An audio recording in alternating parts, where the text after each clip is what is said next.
Buen día a todos, mi nombre es Liliana Marcela Benavides, soy estudiante de Administración Financiera de la Corporación Minuto de Dios. Hago parte de la asignatura de Desarrollo Social Contemporáneo y el día de hoy, de forma concisa, hablaré sobre los hitos históricos más relevantes del modelo de desarrollo dominante.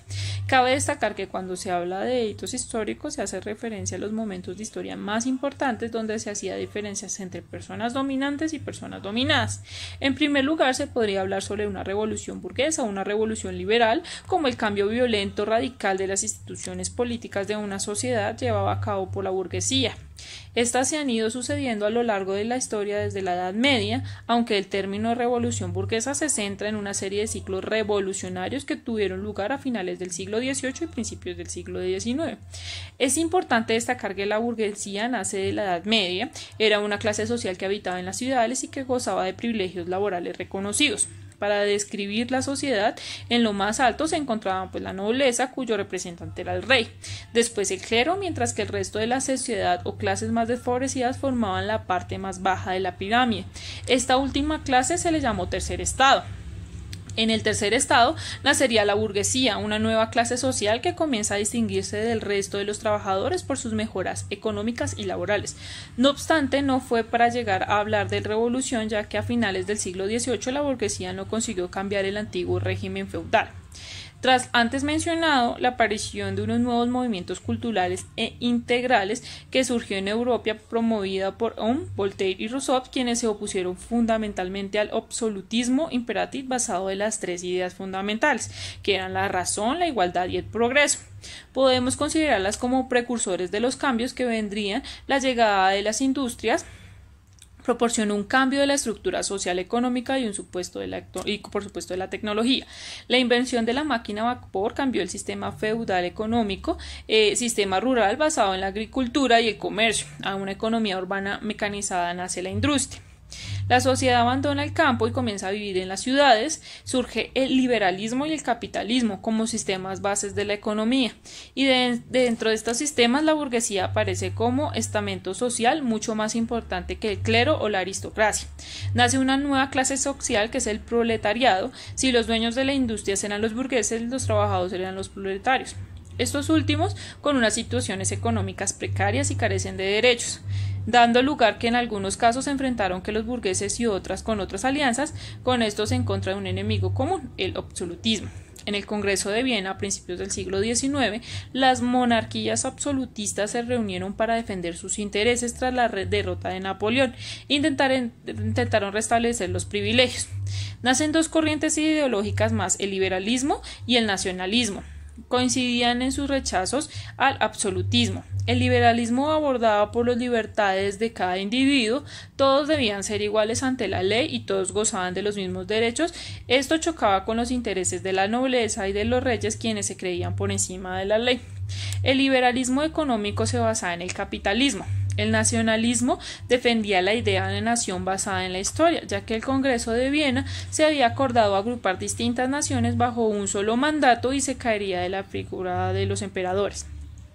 Con la revolución industrial, los burgueses, que eran los dueños de las fábricas, poseían más capital que los nobles aristócratas, pero carecían del poder político que los aristócratas tenían. Este generó muchas tensiones entre ambos, ya que los burgueses no consideraban que debían exigir diferencias por razones de nacimiento y de linaje. Por otro lado, la revolución industrial generó otro gran movimiento, el obrero, que vivía en una situación precaria, teniendo en cuenta que era la mayoría de los trabajadores. Ellos les obligó a organizarse y llevar una iniciativa social. Los colonos dependían de las metrópolis, pero sin representación parlamentaria. Las desigualdades sociales existentes y la subida de impuestos hicieron que estos se organizaran para reclamar mejores condiciones. Al no tener respuesta, estalló la revolución como consecuencia de la independencia. La Constitución norteamericana está considerada como uno de los principios ejemplos de ilustración y de liberalismo. Llega la Revolución Francesa, considerada como la gran revolución capaz de abarcar el absolutismo. La caída de Luis y María Antonieta. Con el fin de las antiguas estructuras feudales, los motivos que llevaron a la revolución fueron las desigualdades sociales entre las clases privilegiadas, los reyes, los nobles, los cleros, y los burgueses, proletariados y campesinos. Su lema: libertad, igualdad y fraternidad, industria de la Ilustración. La Revolución Francesa tuvo lugar en 1789 cuando el pueblo junto con la burguesía se levantó en armas contra el orden establecido.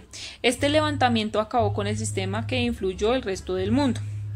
Con la caída de Napoleón llegó el Congreso de Viena, donde los reyes absolutistas pretendían restablecer privilegios perdidos. Entre las medidas adoptadas estaba el cambio de fronteras con el fin de consolidar su poder. Sin embargo, este sucedido hizo reaccionar a los liberales. En 1820 comenzaron una serie de revoluciones que reconocieron toda Europa. Con la idea de democratizar las instituciones se utilizaron armas muy poderosas, las constituciones. Aunque la revolución de 1820 se acabó como un fracaso, en 1830 se reunieron liberalistas, nacionalistas, obreros y burgueses, su origen en Francia, para más tarde establecer el resto de Europa. La última de las revoluciones burguesas, en este caso, causó un cambio en el sistema más democrático. En algunos países europeos se abogaba con el derecho de voto y sufragio universal por primera vez. Un ciclo de revoluciones burguesas se produjo en 1848. Estas tuvieron un carácter mucho más popular y su principal causa fue la búsqueda de sistemas. En algunos países se reclamó por primera vez el sufragio universal. La mayoría de participantes de estas revoluciones eran grupos obreros que sembraban las semillas de las futuras revoluciones cuyos se sucedían en los principios del siglo XX, como fueron revolucionarios socialistas y comunistas. Una gran planta de influencias por las ideas ilustradas eran los liberales, la Revolución Francesa y la Guerra de Independencia de los Estados Unidos. Aparece la burguesía como una nueva clase social, además del crecimiento económico y político de los criollos, quienes tenían vetados los puestos más relevantes de la administración, ya que eran ocupados por los peninsulas. Con este hecho importante podríamos reflexionar con las consecuencias de las revoluciones burguesas. Fueron acabar con el sistema político imperante en muchos países, la igualdad, el sufragio universal y la pérdida de privilegios a los reyes y aristócratas aparecidos en distintas constituciones. Los obreros se organizaron en sindicatos y partidos políticos que lucharían por sus derechos y mejoras sociales. Los países latinoamericanos lograrían su autonomía política. En las sociedades desaparecieron los antiguos estamentos sociales, apareciendo un nuevo tipo de sociedad llamada sociedad de clases, el grupo de mayor poder en principios económicos y después también político con la burguesía, aunque una nueva clase, la burguesía pequeña y la alta burguesía. Se promulgan las constituciones escritas en las que estuvieron recogidas todos los derechos adquiridos por la sociedad, se establece la libertad tanto económica como civil y la igualdad de todos los ciudadanos ante la ley. Agradezco que la información prestada sea de su agrado y hasta luego.